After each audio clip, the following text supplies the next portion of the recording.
Arkana terkejut mendengar pengakuan Amita, begitu juga dengan Bayu yang diam mendengarnya di sana. Bayu tidak menyangka bahwa Amita mengatakan pada Arkana bahwa anak yang dikandungnya adalah anak Arkana.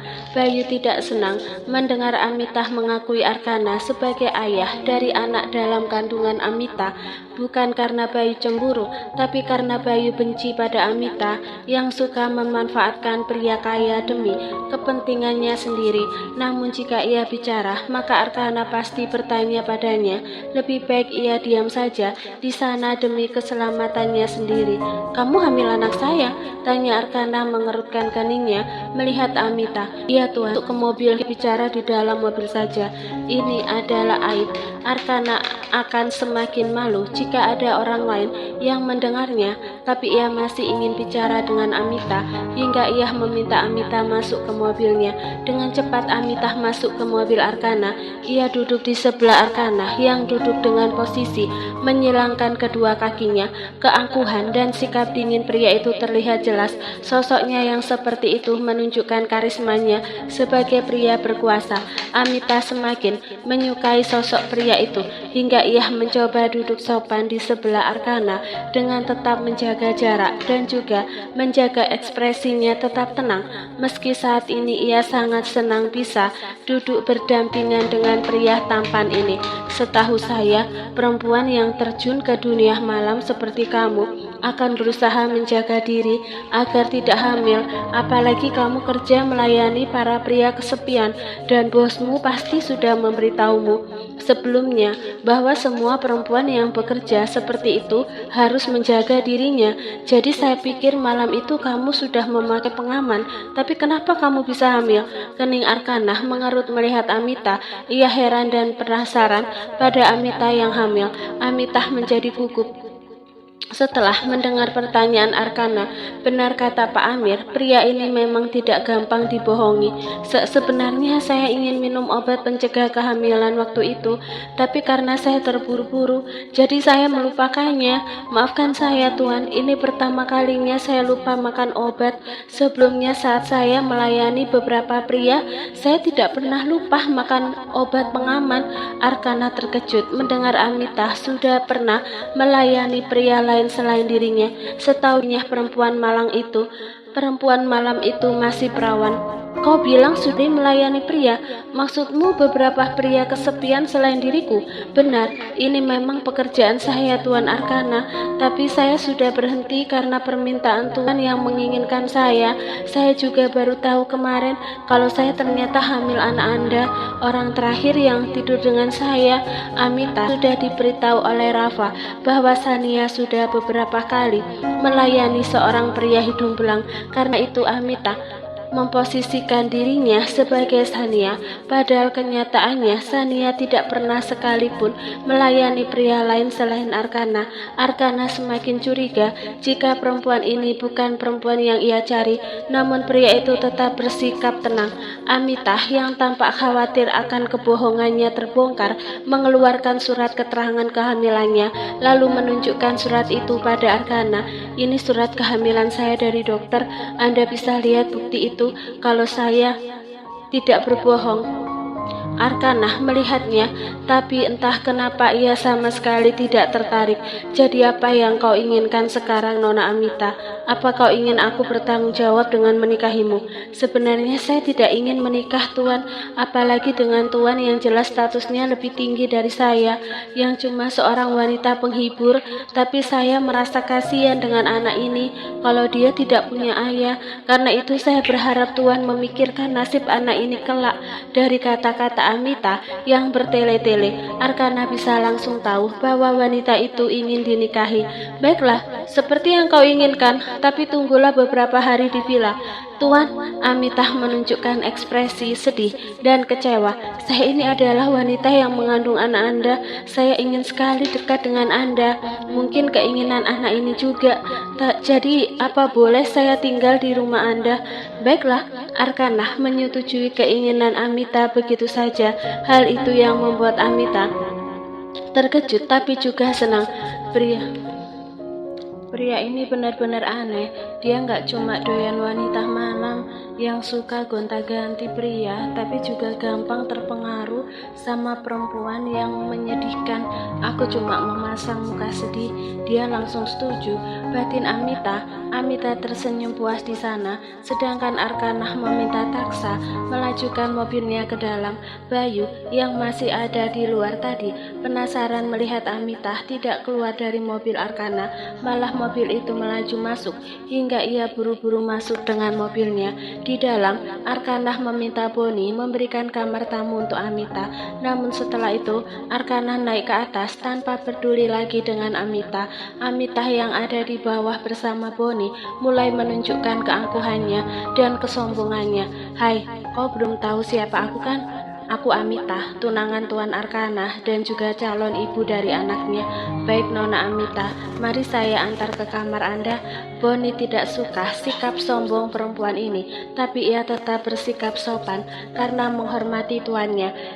Di saat Boni mengantar Amita ke kamar tamu yang ada di lantai bawah, Liam datang. Pria itu menoleh ke arah Amita yang sedang berdiri di depan kamar tamu. Ia melihat Boni sedang membuka kamar tamu itu dan mempersilahkan Amita masuk. Namun Liam terus berjalan menaiki tangga ke atas untuk menemui Arkana. Di atas, Liam berpapasan dengan seorang pelayan. Ia bertanya kepada pelayan itu tentang keberadaan Arkana. Sang pelayan memberitahu jika Arkana masuk ke ruang kerjanya. Liam pun segera ke sana. Sebelum masuk, ia mengetuk pintu ruangan itu. Siapa? Baru kali ini Arkana bertanya siapa orang yang ada di luar. Biasanya ia menyuruh orang di luar sana masuk tanpa bertanya. Itu karena ada Amita di rumahnya. Ia tidak akan sembarangan menyuruh Amita masuk jika perempuan itu sampai mendatanginya di ruangan ini. Liam, Tuan, masuk Liam. Akhirnya, Liam masuk ke dalam. Ia berjalan mendatangi Arkana yang baru saja duduk di kursinya. Setelah membuka jas luarnya, Liam langsung meletakkan dokumen kantor di atas meja, tepat di depan Arkana. Liam, saya sedikit penasaran dengan Sania. Setelah saya lihat dia dekat dengan Eli. Apalagi saya sempat dengar ucapan dia di rumah sakit kalau dia ditinggalkan ibunya. Kamu adalah temannya. Kamu kenal dia sudah lama. Jadi kamu pasti tahu tentang keluarganya. Apa dia memang tidak punya keluarga lain selain ibunya? Di pikiran Arkana hanya tentang Sania saja, hingga ia ingin tahu mengenai Sania, termasuk keluarganya. Setahu saya dia tinggal berdua saja dengan ibunya. Dia tidak punya keluarga lain. Jadi setelah ibunya tiada, Sania tidak punya siapa-siapa lagi. Ayahnya juga sudah meninggal karena serangan jantung waktu dia masih SMA. Lalu ibunya sakit-sakitan 2 hari setelah ayahnya tiada. Arkana semakin kasihan mendengar cerita Liam tentang Sania hingga ia tidak ingin membahasnya lagi. Ada tugas baru yang harus kamu selesaikan. Ini mengenai Amita, perempuan yang aku cari selama ini. Dia hamil dan katanya anak itu adalah anakku. Tapi entah kenapa perasaanku mengatakan kalau Amita bukan perempuan yang selama ini aku cari. Jadi aku ingin kamu menyelidiki Amita, tapi jangan sampai ada orang yang tahu kalau kamu sedang menyelidiki Amita. Saya lihat ada wanita asing yang dibawa Boni ke kamar tamu. Apa dia Amita yang Anda maksud? Tanya Liam. Arkana mengangguk. Benar, dia orangnya. Kalau Anda curiga wanita itu bukan wanita yang Anda cari, lalu kenapa Anda membiarkannya tinggal di rumah ini, Tuan? Tanya Liam, penasaran dengan pemikiran Arkana. Kalau tebakanku benar, berarti Pak Amir dan wanita ini kerjasama untuk menipuku. Jadi untuk membuat mereka lengah, terutama wanita ini. Aku harus biarkan dia tinggal di sini. Aku harus menuruti keinginannya agar dia tidak menyadari kalau aku sedang curiga padanya. Jelas Arkana yang membuat Liam mengerti. Baik, kalau begitu saya akan selidiki perempuan itu. Arkana mengangguk dengan ekspresi seriusnya melihat Liam. Liam kemudian pamit pergi pada Arkana. Segera Liam melakukan tugas dari Arkana. Ia meninggalkan kediaman meninggalkan kediaman itu dengan mobil pribadinya, sementara Amitah yang baru saja melihat-lihat kamarnya keluar dari kamar itu. Sejak tadi ia penasaran dengan kondisi rumah mewah ini dan juga suasananya, hingga ia berniat melihat-lihat semua ruangan di rumah ini. Langkahnya menuntunnya ke sebuah taman yang ada di belakang rumah. Di sana ada Sania yang sedang bermain dengan Eli. Amitah yang melihat Sania terkejut sampai ia menghentikan langkahnya dan hanya menatap Sania dengan mata terbelalak terkejut. Kok bisa ada Mbak Sania di sini? Apa jangan-jangan Tuan Arkana sudah tahu kalau wanita malam itu adalah Sania? Lalu kenapa masih memintaku tinggal di sini? Sania merasa ada seseorang berdiri di sana hingga ia menoleh ke belakang. Sania ikut terkejut melihat Amitah sampai ia refleks berdiri menatap Amitah dengan matanya yang terbuka sempurna. Amitah, kenapa kamu bisa ada di sini? Tanya Sania. Aku juga penasaran dengan Mbak Sania. Kenapa Mbak Sania ada di sini? Amitah balik bertanya. Aku pengasuh di rumah ini. Mata Amitah kemudian beralih ke Eli. Sejenak ia terdiam menatap Eli. Gadis kecil itu mirip foto anak kecil yang ditunjukkan Bayu ketika Bayu membuktikan dirinya bahwa ia sudah punya anak dan istri. Jadi Mbak Sania pengasuh anaknya Mas Bayu, batin Amitah. Sekarang aku tanya kamu ngapain di sini? Apa kamu juga kerja di sini? Tanya Sania lagi. Aku bukan wanita rendahan seperti kamu, Mbak Sania. Aku tidak mungkin kerja kayak gitu. Nggak pantas banget buat aku. Kalau aku mau kerja, ya di perusahaan besar, bukan jadi seorang pengasuh. Nggak cocok buat aku. Aku di sini di bawah Tuan Arkana. Dia dan aku sebentar lagi akan menikah. Sania semakin terkejut mendengar ucapan Amitah. Sania sampai terdiam karena saking terkejutnya.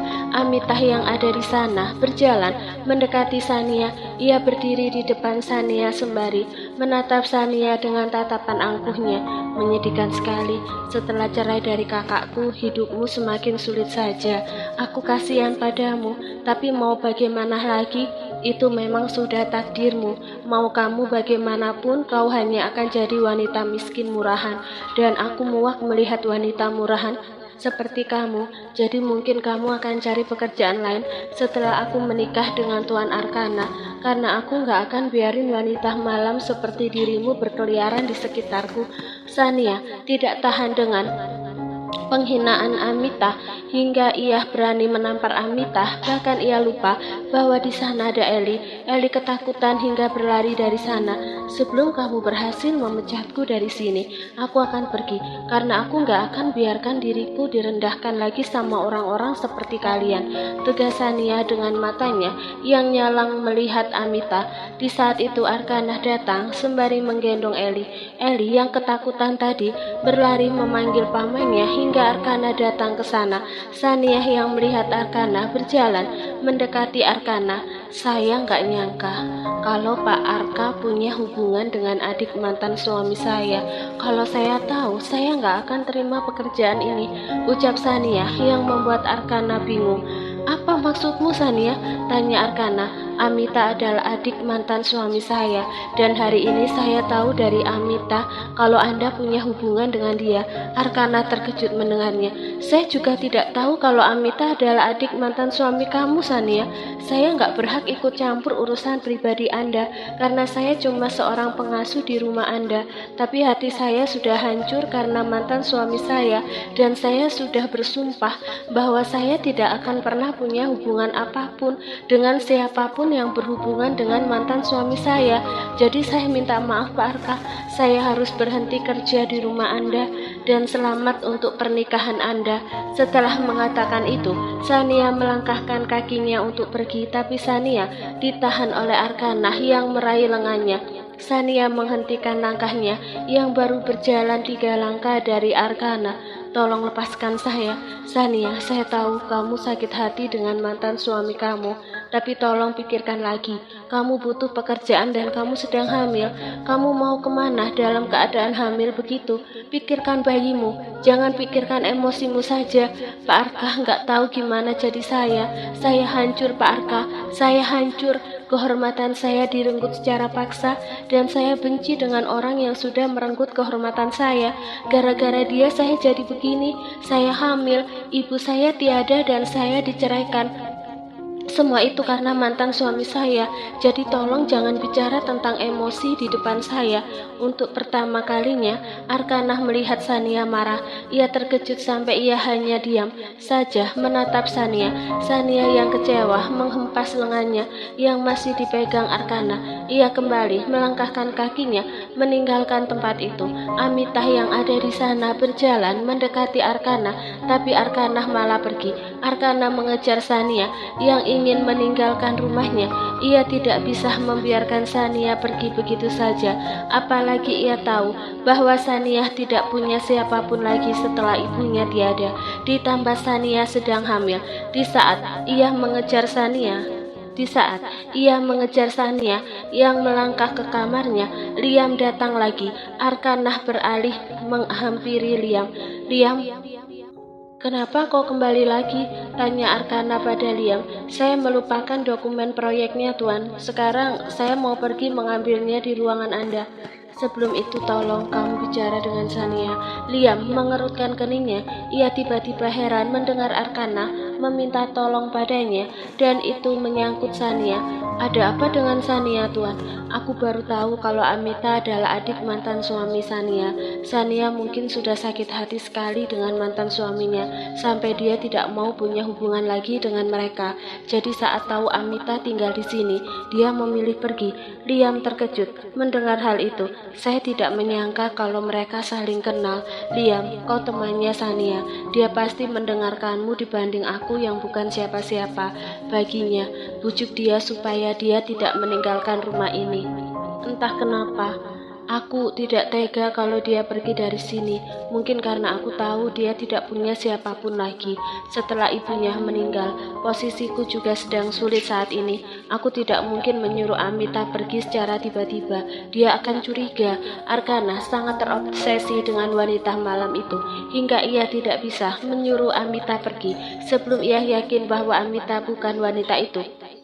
Ia akan membiarkan Amitah tetap di rumah ini. Jika terbukti Amitah bukan wanita itu, maka tentu saja ia akan mengusir Amitah dari rumahnya. "Baik, saya akan bicara dengan Sania dulu, Tuan." "Apa Sania ada di kamarnya?" tanya Liam memastikan. "Tadi aku lihat dia masuk ke kamarnya. Coba kamu ke sana. Aku akan antar Eli dulu ke kamarnya. Pokoknya kamu harus cegah dia supaya tidak pergi. Kasihan kalau dia harus pergi karena Amita." Liam mengangguk. "Saya akan berusaha bujuk Sania." "Anda tenang saja, Tuan." Liam pun pergi dari sana. Ia melangkah menuju kamar Sania, sedangkan Arkanah menaiki tangga ke atas. Ia membawa Eli yang ketakutan ke kamar agar Eli bisa lebih tenang di sana. "Sania, ini aku Liam. Apa aku boleh bicara sebentar denganmu?" seru Liam setelah mengetuk pintu kamar Sania. Sania membuka pintu kamarnya. Terlihat matanya memerah, menandakan bahwa perempuan itu habis menangis. Liam tentu menyadari bahwa Sania habis menangis, tapi ia mengabaikannya karena tahu bahwa Sania tidak ingin orang tahu dirinya sudah menangis, hingga menghapus air matanya. "Ada apa, Liam?" tanya Sania yang tetap bersikeras biasa di depan Liam seolah tak ada masalah yang terjadi padanya. "Boleh kita bicara berdua? Di sini rasanya tidak nyaman bicara, dan aku nggak mau orang dengar obrolan kita," ucap Liam. Sania terpaksa menggeser dirinya ke samping kanan sembari membuka pintu kamarnya lebar-lebar agar Liam bisa masuk. "Silahkan masuk, kita bicara di dalam saja." Liam mengangguk. Di saat itu Arkanah yang berdiri di dekat tangga lantai atas melihat Liam masuk ke kamar Sania. Entah kenapa hal itu membuatnya tidak senang. Bahkan kedua tangannya yang sedang memegang pagar pembatas lantai 2 tiba-tiba memegang erat pagar pembatas yang ada di dekat tangga itu. Matanya yang dingin menatap ke arah kamar Sania di lantai bawah. Liam kini duduk di kursi kayu yang ada di depan kasur Sania, sedangkan Sania duduk di tepi kasurnya. Liam tidak langsung bicara. Pria itu malah memperhatikan koper Sania yang terbuka. Hal itu membuatnya yakin bahwa Sania memang ingin meninggalkan rumah ini. Jadi kamu mau bicara apa? Tanya Sania penasaran. Liam kembali menoleh ke Sania. Pak Arka bilang kalau kamu berhenti kerja karena ada Amita. Benar, aku sudah katakan sama Pak Arka, alasanku pergi itu karena Amita, bukan karena aku membenci Pak Arka. Aku nggak mau punya hubungan apapun dengan mantan suamiku Liam. Mereka semua hanya bisa menghinaku, merendahkanku, dan aku nggak mau dihina lagi oleh mereka. Sania, aku tahu kalau kamu sakit hati karena mereka, tapi kamu jangan merugikan dirimu sendiri gara-gara mereka. Lebih baik kamu pikirkan saja kondisimu yang hamil. Kamu butuh uang dan di sini gajimu besar. Kamu juga dapat tempat tinggal bagus. Liam bicara pelan dan lembut agar tidak membuat Sania tersinggung dengan ucapannya. Aku tahu, aku dapat gaji lebih besar di sini dan mungkin aku nggak akan bisa dapat gaji lebih baik di tempat lain seperti di sini. Mungkin juga aku sulit mendapatkan majikan yang baik seperti Bu Marsha dan Pak Arka. Tapi aku ingin hidup tenang, Liam. Aku ingin bahagia juga. Aku tidak ingin bertengkar lagi dengan keluarga mantan suamiku, apalagi kalau harus mendengarkan hinaan mereka tentang aku. Aku ingin menyelamatkan diriku dari mereka. Makanya aku harus pergi dari sini karena mereka pasti selalu datang kemari setelah Pak Arka menikah dengan Amita. Tanpa sadar, Sania mengeluarkan air matanya. Ia tidak bisa menahan air mata itu tidak keluar meski ia sudah berusaha agar tidak mengeluarkan air matanya sedikit pun di depan orang. Liam yang melihat Sania sesedih itu sangat penasaran dengan masalah yang dialami Sania dengan mantan suaminya. Bahkan Sania terlihat begitu benci pada mantan suaminya. Juga keluarga mantan suaminya terlihat dari mata Sania yang saat membicarakan mantan suaminya. Sania, kita teman. Sebagai teman, boleh aku tahu apa yang membuatmu sangat benci dengan mantan suamimu? Kalau cuma karena pria itu selingkuh atau karena kalian tidak cocok sampai cerai, rasanya tidak mungkin sampai bikin kamu sesakit ini. Mendengar ucapan Liam membuat Sania mengingat rasa sakit yang ia alami akibat perbuatan Rafa di malam pengantinnya. Air mata kembali bercucuran. Sania sampai menundukkan wajahnya di depan Liam karena malu menunjukkan wajahnya yang menangis. Sania, aku temanmu. Tolong katakan padaku, rasa sakitmu juga akan berkurang kalau kamu ceritakan padaku. Sania mengangkat wajahnya yang dipenuhi air mata. Matanya yang memerah itu menatap Liam. Apa kamu akan percaya semua yang kukatakan? Liam mengangguk. Aku sudah lama mengenalmu. Tentu saja, aku lebih percaya padamu dibanding orang lain. Ekspresi Sania semakin sedih setelah mendengar ucapan Liam dan air matanya tak henti-hentinya mengalir. Malam itu adalah malam pernikahanku dengan Rafa, tapi malam itu juga adalah mimpi buruk untukku. Rafa tidak hanya menuduhku sebagai wanita malam, tapi dia juga menjualku. Dia memberiku obat agar aku tidak bisa kabur. Lalu dia membawaku ke kamar atasannya. Aku tidak bisa lihat jelas wajahnya, tapi aku lihat penampilannya. Aku juga dengar jelas suaranya bicara dengan Rafa. Liam terkejut mendengar penjelasan Sania. Matanya sampai membulat sempurna melihat Sania. Bagaimana penampilannya? Kau ceritakan semuanya padaku. Mungkin aku bisa membantumu mencarinya. Kira-kira usianya 50 tahun. Suaranya yang bicara di depanku waktu itu bisa ku dengar dengan jelas. Dia sudah tua, tapi bukan pria yang menodaiku. Pria itu malah mendorongku masuk ke sebuah kamar. Kamar itu sangat gelap dan di dalam sana ada pria lain. Kondisiku sangat buruk dan aku gak ingat apapun selain merasakan dia menyentuhku. Jelas Sania yang membuat Liam makin penasaran.